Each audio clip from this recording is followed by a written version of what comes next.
Rishikesh Vyas and I am an English trainer. दोस्तों, कल हमने डायरेक्ट और इनडायरेक्ट स्पीच को शुरू किया था और उसमें हमने टाइप्स ऑफ सेंटेंसेस देखा था, नेम ऑफ द सेंटेंस, उसके बाद में हमने आइडेंटिटी देखा था, फिर हमने रिपोर्टिंग वर्ब देखा था और फिर हमने कंजक्शन देखा था। ठीक है, साथ ही साथ में आप फिर से रिवाइज कर लो। मेरे साथ रिवाइज करना ज़रूरी है ताकि आप आज फिर से कनेक्ट हो सके मेरे साथ में। ठीक है, और हाँ, कल काफ़ी लोगों ने ये वीडियो, मेरा फर्स्ट वीडियो व्यू किया है, लेकिन किसी ने भी सब्सक्राइब नहीं किया है। बहुत से लोगों ने सब्सक्राइब नहीं किया है, तो ऐसा मत कीजिए, सब्सक्राइब कर लीजिए चैनल को। आपको भी पता है, मुझे भी पता है कि सब्सक्राइब करने के लिए कोई भी चार्ज नहीं है, ये निःशुल्क है। तो आप जल्दी से जल्दी क्या कीजिए, सब्सक्राइब कर दीजिए और बेल आइकन को वहाँ पे टिंग कर दीजिए। ठीक है, जिससे क्या हो जाएगा कि आपको पर्सनलाइज नोटिफिकेशन आ जाएगा मेरा वीडियो जब भी अपलोड होगा तब। हम डायरेक्ट और इनडायरेक्ट स्पीच पढ़ रहे हैं, और अगर कोई 12th स्टैंडर्ड का बच्चा ये देख रहा है, मैक्सिमम मेरे स्टूडेंट्स 12th स्टैंडर्ड में पढ़ते हैं, तो उनको बता दूं मैं कि ये जो टॉपिक है आपको 2 मार्क के लिए आने वाला है, तो अच्छे से प्रिपेयर करना है इसको। ठीक है, चलिए।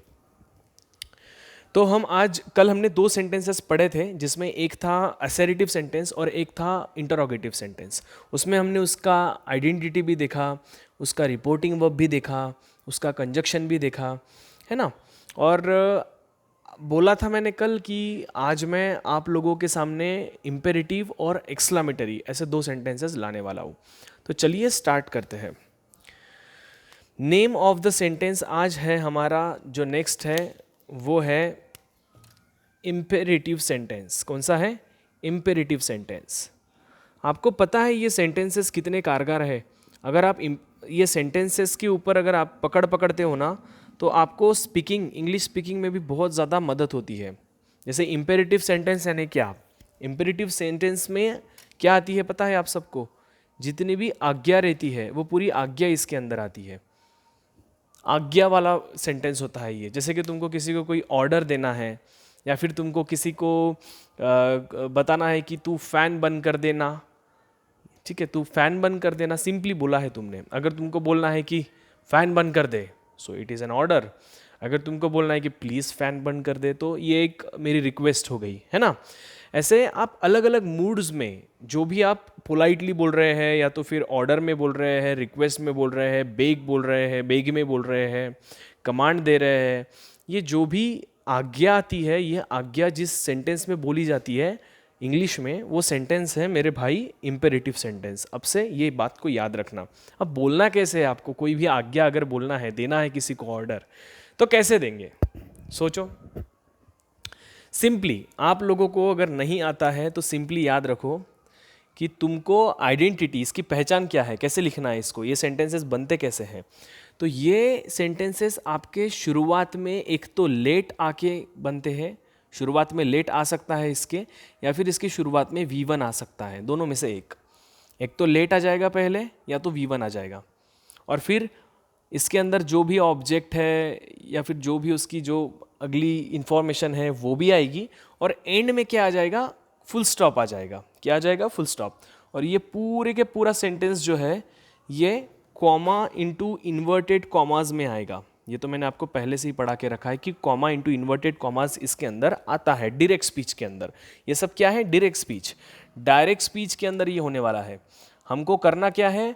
अब हम सोचेंगे कि इसका रिपोर्टिंग वर्ब क्या रहता है डायरेक्ट स्पीच में। अब सुनना, डायरेक्ट स्पीच में इसका रिपोर्टिंग वर्ब आता है, अगर आप सेज लिख रहे हैं तो आप सेज भी लिख सकते, आप टेल्स भी लिख सकते, आप आस्क्स भी लिख सकते, आप जो भी वो सेंटेंस का मूड है वो सब लिख सकते हैं।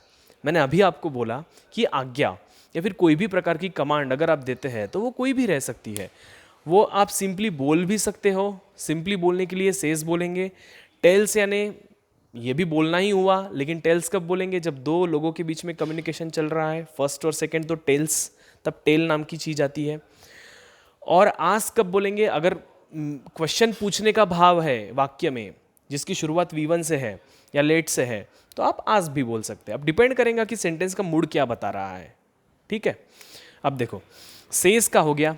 अब अगर सेड आ गया तो फिर से आप सेड का सेड रख सकते हो, सेड का आस्क्ड कर सकते हो, बेक्ड रिपोर्टेड कर सकते हो, या फिर आप उसके अंदर ऑर्डर्ड कर सकते हो, या फिर जो भी V2 का फॉर्म, क्योंकि सेड क्या है V2, तो जो भी भावना आपको वो सेंटेंस में मिल रही ना, जो भी गिवन सेंटेंस रहेगा उसमें जो भी भावना चल रही होंगी वो आपको यहाँ पे बताना है। अगर पूछने की भावना है तो आस्क्ड V2 पास्ट में लिख दो, सिंपली बोला है तो सेड, अगर लग रहा है कि रिक्वेस्ट की गई थी तो बोलना है रिक्वेस्टेड।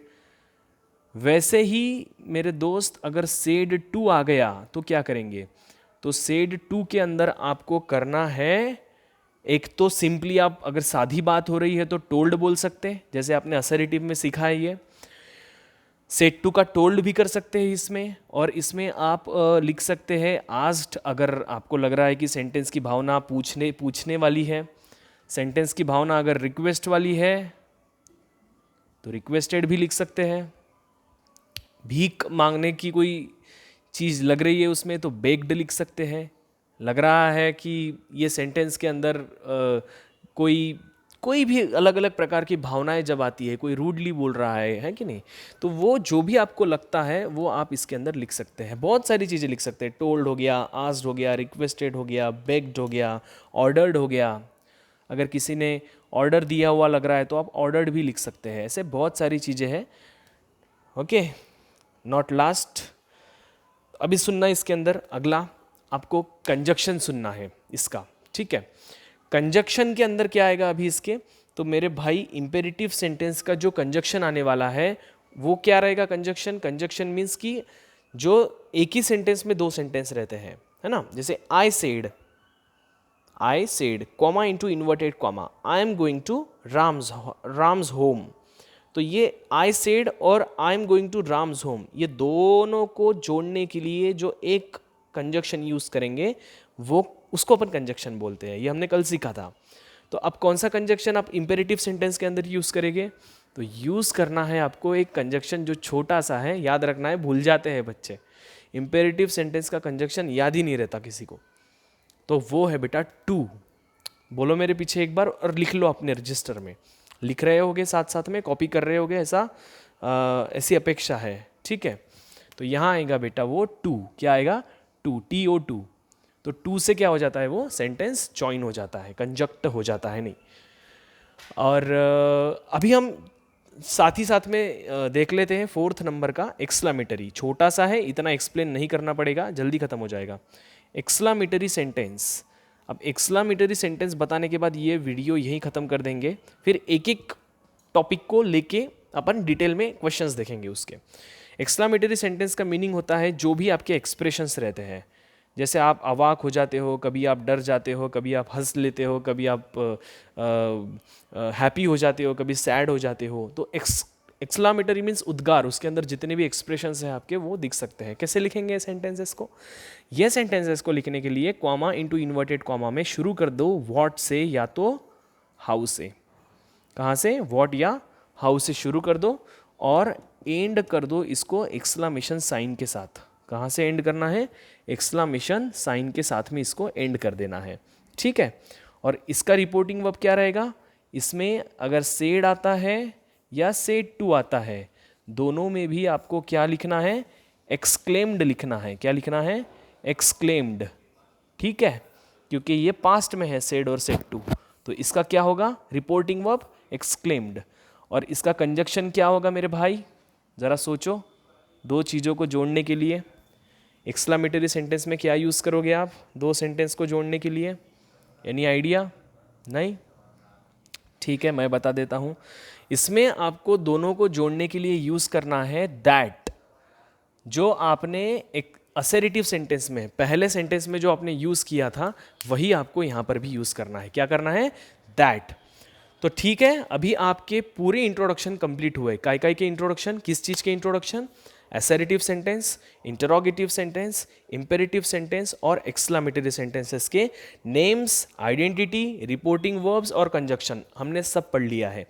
अब अगले वीडियो से हम स्टार्ट करेंगे डिटेल में असर्टिव सेंटेंस के क्वेश्चंस के साथ, फिर इंटरोगेटिव के क्वेश्चंस, फिर इम्पेरेटिव के और एक्सक्लामेटरी के।